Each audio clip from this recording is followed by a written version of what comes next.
So good morning everyone. तो आज हम लोग करने वाले हैं क्लास 11th का बायोलॉजी का 8th chapter, that is the cell the unit of life.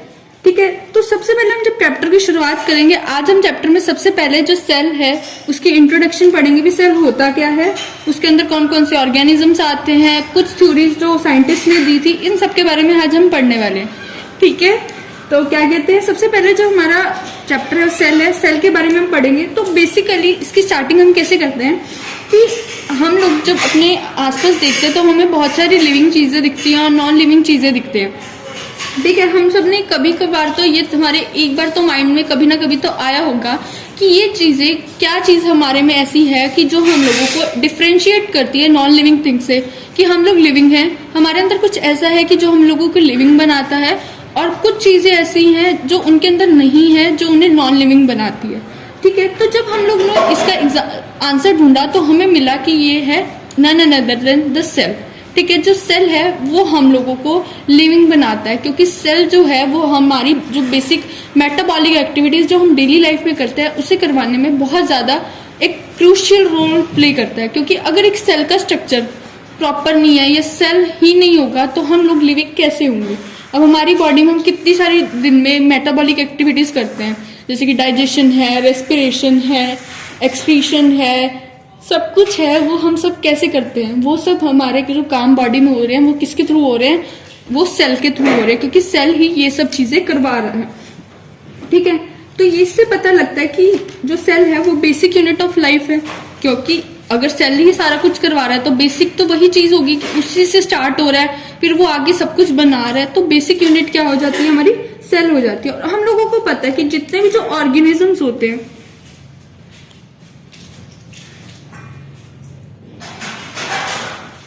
Are made up of cell. कुछ एक्सेप्शंस भी आते हैं जैसे कि वायरसेस एंड ऑल समथिंग, वो सब भी आते हैं। ठीक है, तो अब इससे हमें पता लगता है कि हमने ये बताया कि जितने भी जो ऑर्गेनिज्म होते हैं सेल पे बने होते हैं। ठीक है, तो अब इसी के बेसिस पे जो ऑर्गेनिजम्स हैं वो भी दो तरह के होते हैं, that is the unicellular and multicellular organisms.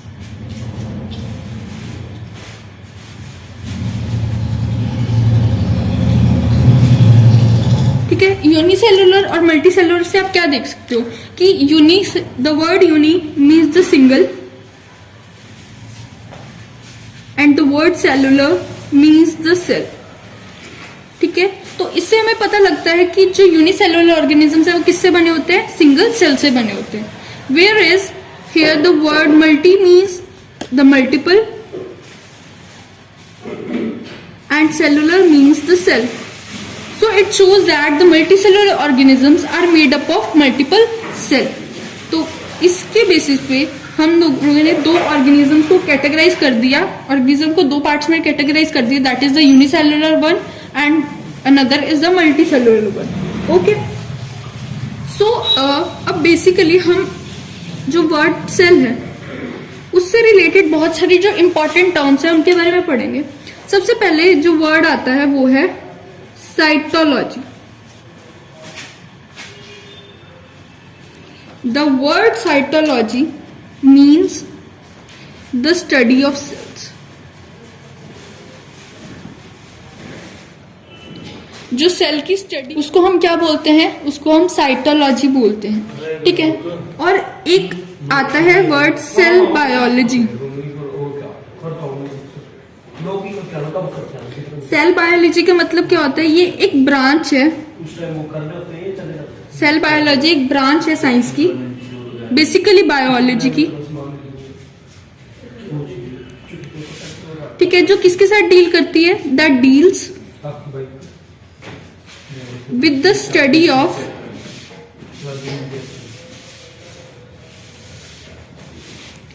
Cytology scope. यानी कि जो सेल बायोलॉजी है वो बेसिकली एक ऐसी ब्रांच है साइंस की या बेसिकली बायोलॉजी की जो हेल्प करती है हमें क्या स्टडी करने में, साइटोलॉजी स्कोप। जो यानी साइटोलॉजी हमने अभी पढ़ा कि वो स्टडी ऑफ सेल्स है। ठीक है, सेल्स का जो आगे स्कोप है उसके बारे में हमें बताने में जो हेल्प करती है that is the cell biology. ठीक है, ये सब हो गया। अब हम लोग बेसिकली सेल के ऊपर आते हैं। अब हम लोग कहते हैं कि जो सेल है वो हमारी structural and fundamental unit of life है। तो वो चीज को हम लोगों ने कैसे किया कि हाँ ये हमारी स्ट्रक्चरल और फंडामेंटल यूनिट है लाइफ की। तो बेसिकली जब हम लोग यूनिसेलुलर ऑर्गेनिजम्स को देखते हैं, जब हम लोग यूनिसेलुलर ऑर्गेनिजम्स को देखते हैं तो यूनिसेलुलर ऑर्गेनिजम्स में हम दो चीजें देखते हैं। एक तो उनकी सबसे पहले independent existence,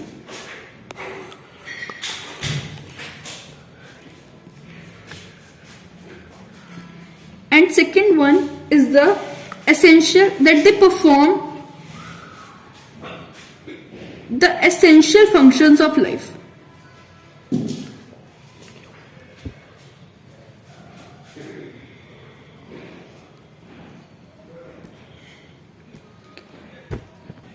That they perform the essential functions of life. ठीक है, तो अब इसके बारे में जब हम सुनते हैं कि हम अभी मैंने आप लोगों को बताया कि जो हमारी बॉडी में जितने भी जो मेटाबॉलिक एक्टिविटीज या सब कुछ होती है वो कौन करवाते हैं? सेल करवाते हैं। तो वही चीज हमारी यूनिसेलुलर ऑर्गेनिजम्स में आती है।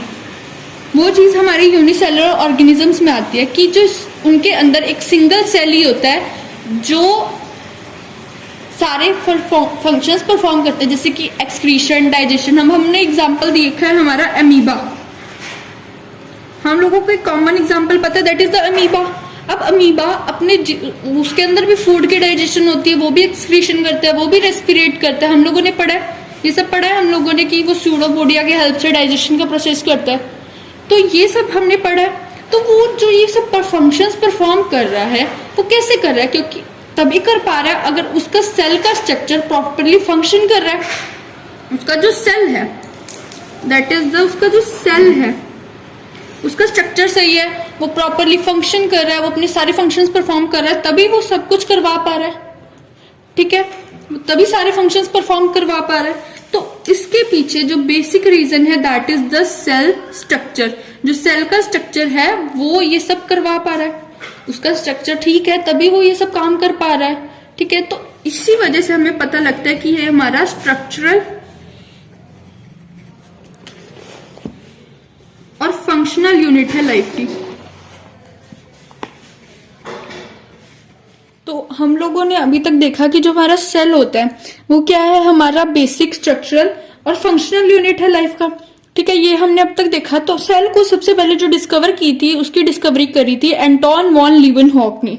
ठीक है, एंटोन वॉन लीवनहॉक ने सबसे पहले क्या देखा था? एक लाइव सेल देखा था। ठीक है, किसके थ्रू? उन्होंने एक इन्वेंशन की थी, सिंपल माइक्रोस्कोप। उसके अंदर उन्होंने अपना जो लाइव सेल है उसको देखा था। और उन्होंने बेसिकली जो लाइव सेल है उसको कहाँ देखा था? बार्क ऑफ ट्री, जो ट्री की कॉर्क होती है उसके अंदर उन्होंने इस चीज को डिस्कवर किया था। और जब उन्होंने बार्क ऑफ ट्री को जब अंडर माइक्रोस्कोप देखा, ठीक है, तो उन्हें क्या दिखा था? हनी कॉम्ब-लाइक स्ट्रक्चर दिखा था। यानी कि उसके अंदर जब वो देख रहे थे तो उनके अंदर जो स्ट्रक्चर उन्हें मिले थे वो बिल्कुल मतलब जैसे कि हनी वेब होता है ना, हनी का वो आती है, उस वैसे स्ट्रक्चर थे, मतलब ऐसे वाले।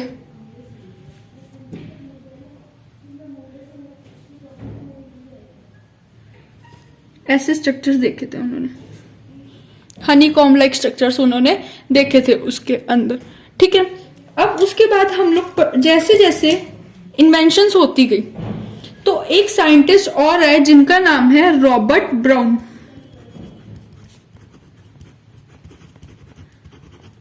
जो साइंटिस्ट है रॉबर्ट ब्राउन, उन्होंने किसकी डिस्कवरी की थी? उन्होंने न्यूक्लियस को डिस्कवर किया था।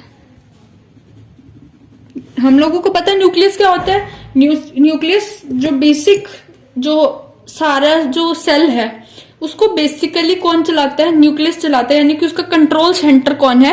न्यूक्लियस है। न्यूक्लियस क्या है? हमारे सेल का कंट्रोल सेंटर है। और उन्होंने ये सब चीजें डिस्कवर जैसे की थी।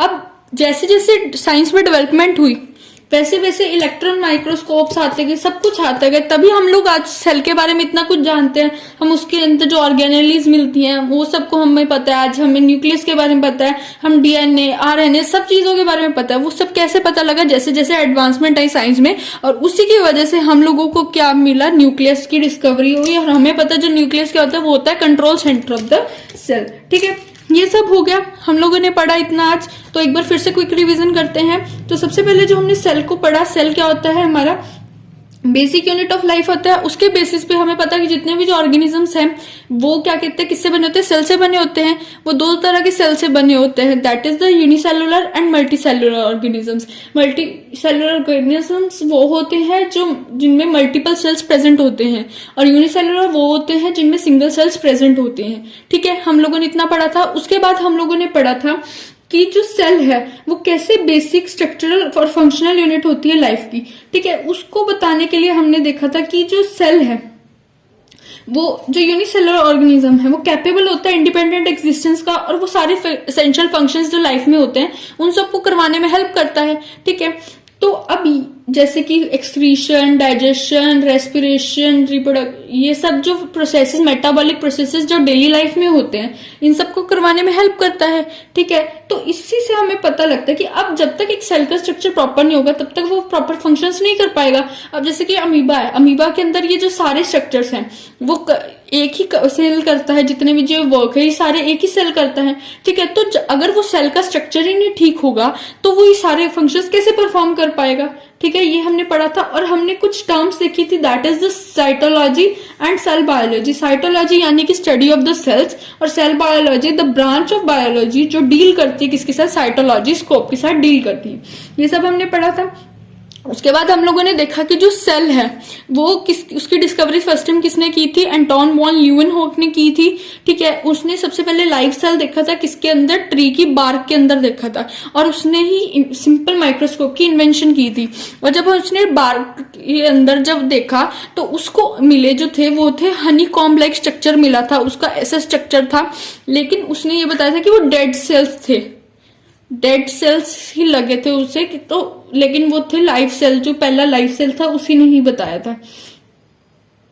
उस टाइम इतना नहीं पता था कि ये सेल है या समथिंग है, कि ये डेड है या लाइव है। उसके अकॉर्डिंग वो डेड थे, लेकिन वो जो सेल था वो था लाइव सेल था। ठीक है, और जो रॉबर्ट ब्राउन है, रॉबर्ट ब्राउन ने क्या किया था, सबसे पहले न्यूक्लियस की डिस्कवरी की थी। और हम लोगों को पता है जो न्यूक्लियस है वो क्या होता है, control house of the cell होता है। तो हमने अब तक यहाँ तक पढ़ा था, ये हो गया। अब हम पढ़ते हैं cell theory given by two scientist, that is the Schleiden. जो सेल थ्योरी है वो बेसिकली दो साइंटिस्ट ने दी थी, that is the one is the Schleiden and other is the Schwann. ठीक है, जो हमारा शेल्डन है, इसका फुल नेम है मैथ्यू शेल्डन। ठीक है, इन्होंने 1838 के अंदर, ठीक है, और बेसिकली जो ये थे वो है जर्मन बोटेनिस्ट।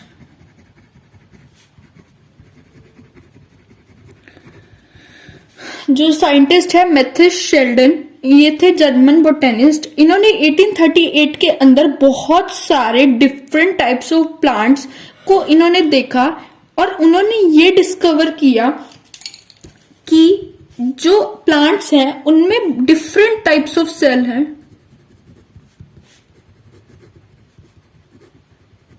जो क्या फॉर्म करते हैं, टिश्यू ऑफ सेल फॉर्म करते हैं, टिश्यू ऑफ द प्लांट। ठीक है, वो क्या बनाते हैं, प्लांट जो उसका टिश्यू है वो फॉर्म करते हैं। ठीक है, उन्होंने देखा कि जो प्लांट है उसमें डिफरेंट सेल्स होते हैं और वो क्या बनाते हैं, प्लांट टिश्यू बनाते हैं। ठीक है, ऐसे ही हमारे जो साइंटिस्ट थे श्वान, ठीक है, उन्होंने 1839 के अंदर, ठीक है, इनसे एक साल बाद यानी कि 1839 के अंदर, और बेसिकली जो हमारे श्वान थे ये क्या थे, ये एक ब्रिटिश जूलॉजिस्ट थे।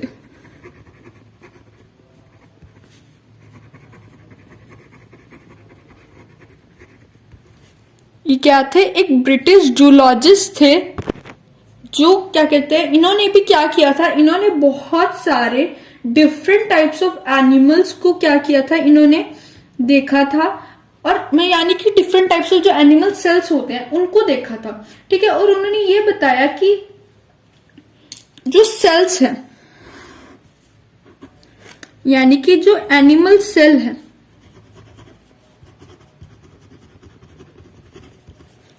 उसमें बेसिकली एक आउटर लेयर प्रेजेंट होती है जिसको आज हम लोग कहते हैं प्लाज्मा मेम्ब्रेन। तो उन्होंने उस टाइम प्लाज्मा मेम्ब्रेन को डिस्कवर कर लिया था, लेकिन उन्हें ये नहीं पता था कि वो प्लाज्मा मेम्ब्रेन है। ठीक है, ठीक है। और उन्होंने ये कंक्लूड किया कि हम लोगों को ये, उन्होंने जो साइंटिस्ट है श्वान, उसके उन्होंने ये कंक्लूड कर दिया कि जो एनिमल सेल है उसके अंदर एक आउटर लेयर होती है जिसको आज हम लोग किस नाम से जानते हैं, प्लाज्मा मेम्ब्रेन के नाम से जानते हैं। ठीक है, ये चीज हमने पढ़ ली। ठीक है, और उनकी स्टडीज के बेसिस पे जो प्लांट टिश्यू है उसके अंदर एक यूनिक कैरेक्टर सेल वॉल। हम लोगों को पता है सेल वॉल, सेल वॉल क्या होती है? सेल वॉल वो होती है जो एक प्लांट सेल को सपोर्ट प्रोवाइड करती है एज अ बैरियर की तरह, मतलब एक उसके आगे शील्ड की तरह वर्क करती है। ठीक है, हम लोगों को पता है जो प्लांट्स होते हैं उनके अंदर क्या होती है, सेल वॉल प्रेजेंट होती है। और एक यूनिक करेक्टर है किसका, प्लांट सेल्स का। ये एनिमल सेल्स में प्रेजेंट नहीं होता, ये सिर्फ किस पे मिलता है, प्लांट सेल्स पे ही मिलता है। ठीक है, और इसके बेसिस पे जो श्वान है, जो साइंटिस्ट है श्वान, उन्होंने ये दिया, ये हाइपोथेसिस दी कि जो एनिमल्स की बॉडी है और जो प्लांट्स की बॉडी है वो किससे बनी होती है, सेल से बनी होती है, और उसके सेल्स के जो प्रोडक्ट्स हैं उनसे बनी होती है। उनका मतलब जो बेसिकली जिस प्रोडक्ट्स ऑफ सेल से मतलब था उनका, दैट इज द टिश्यूज। अब देखो हमने ये पढ़ा सेल, सेल से क्या बनते हैं, टिश्यूज, टिश्यूज से हमारे क्या बनते हैं, ऑर्गन, ऑर्गन से हमारे क्या बनते हैं, ऑर्गन सिस्टम। ठीक है, और उससे हमारा क्या बनता है, ऑर्गेनिज्म।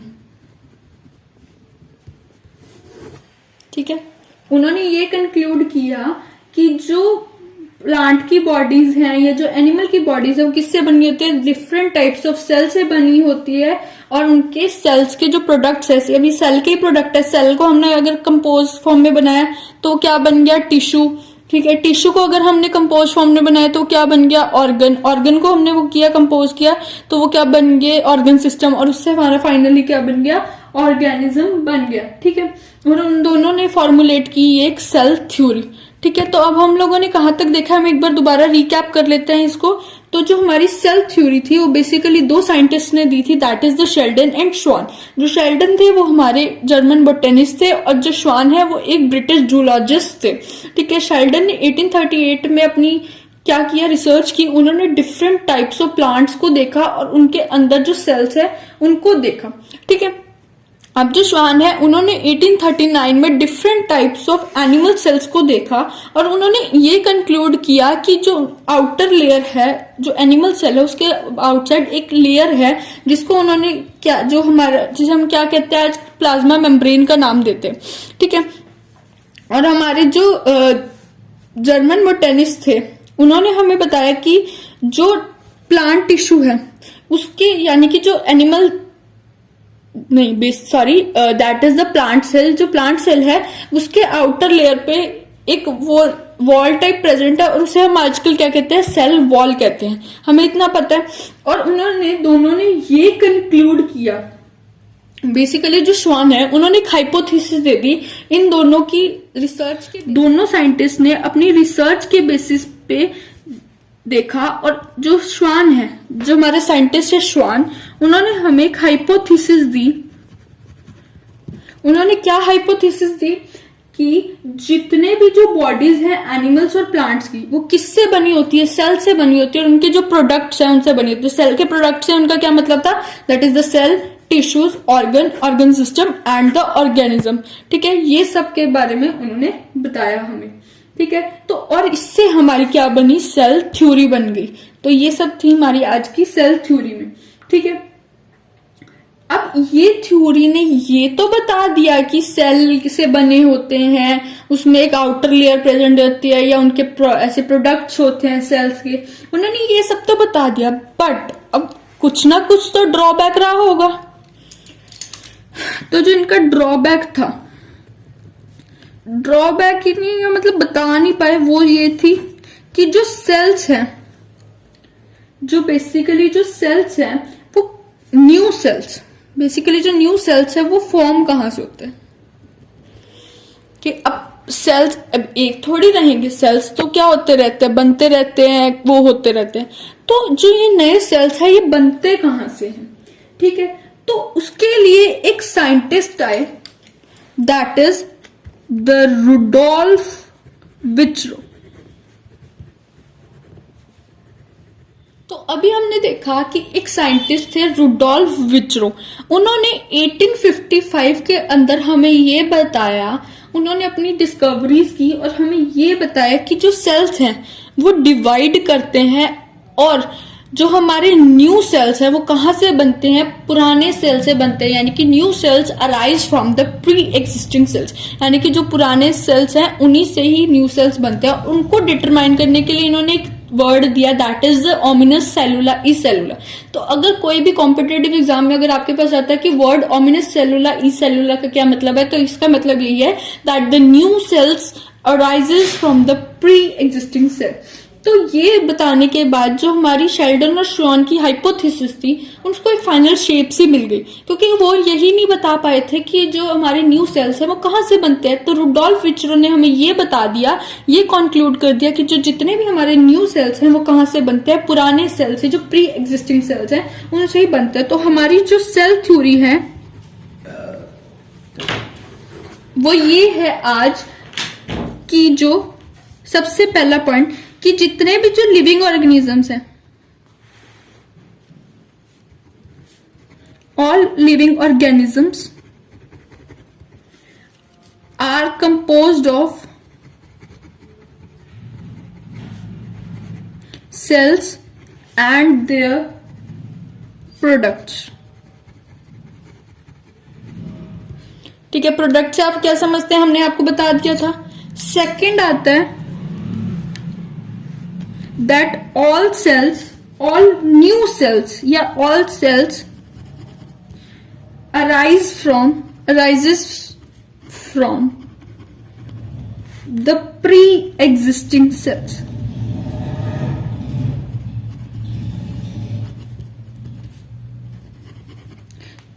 कि जितने भी जो नए सेल्स हैं वो कहां से बनते हैं, प्री एग्जिस्टिंग सेल से बनते हैं। ठीक है, तो ये थी हमारी सेल थ्योरी। ठीक है।